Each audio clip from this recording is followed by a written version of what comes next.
بسم اللہ الرحمن الرحیم۔ فضائل اعمال پر اعتراض کرنے والے اکثر یہ اعتراض بھی کرتے ہیں کہ فضائل اعمال میں جتنے بھی احادیث ہے، شیخ الحدیث مولانا زکریا صاحب رحمہ اللہ نے ان کا کوئی حوالہ پیش نہیں کیا، یعنی بغیر حوالے کے ہے، اور جو حدیث بغیر حوالے کے ہوتی ہے وہ مضبوط نہیں ہوتی ہے، لہذا فضائل اعمال کی حدیث کوئی بھی مضبوط اور اعتماد والی نہیں ہے۔ یہ بات سمجھنے کی ضرورت ہے کہ شیخ الحدیث مولانا زکریا صاحب نور اللہ مرقدہ نے فضائل اعمال میں جو فضائل قرآن کا حصہ ہے اس کے شروع میں جو یہاں آداب ذکر کیے ہیں، ان آداب میں سب سے پہلے ایک طرف آپ دیکھیں عربی ذکر ہے، ساتھ ساتھ سامنے ان کا ترجمہ بھی ایک لمبی سی لکیر بھی ذکر ہے، یہ تقریباً صفحہ 208 ہے۔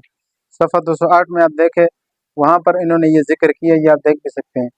اس عبارت میں انہوں نے واضح طور پر اس کا جواب دیا ہے، اور وہ جواب یہ دیا ہے کہ ہم نے اس کتاب کے اندر لکھا ہے کہ بھئی اس جگہ ایک ضروری امر پر متنبع کرنا بھی لابدی ہے، یعنی ضروری ہے، وہ یہ کہ میں نے احادیث کا حوالہ دینے میں مشکات، تنقیح الروات، مرقات اور احیاء العلوم کی شرح اور منذری رحمہ اللہ کی ترغیب پر اعتماد کیا ہے،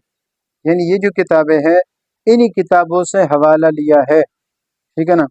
اور یہ بھی اور کثرت سے ان سے لیا ہے، اس لیے ان کے حوالے کی ضرورت ہی نہیں سمجھی، البتہ ان کے علاوہ کہیں سے لیا ہو تو اس کا حوالہ میں نے نقل کر دیا ہے۔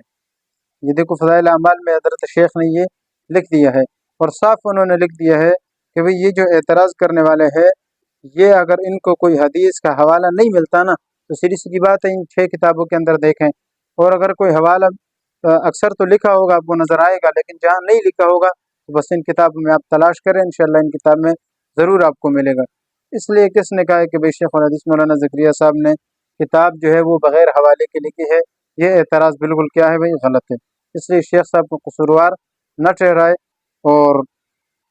خود جا کے ان حوالہ جات کو دیکھے، یہ بیجا قصوروار ٹھہرانا اور اعتراضات کرنا یہ اخلاق حسنہ کے منافی بات ہے۔ اللہ تعالی ہمیں سمجھنے کی توفیق عطا فرمائے۔ يرفع الله الذين آمنوا منكم والذين أوتوا العلم درجات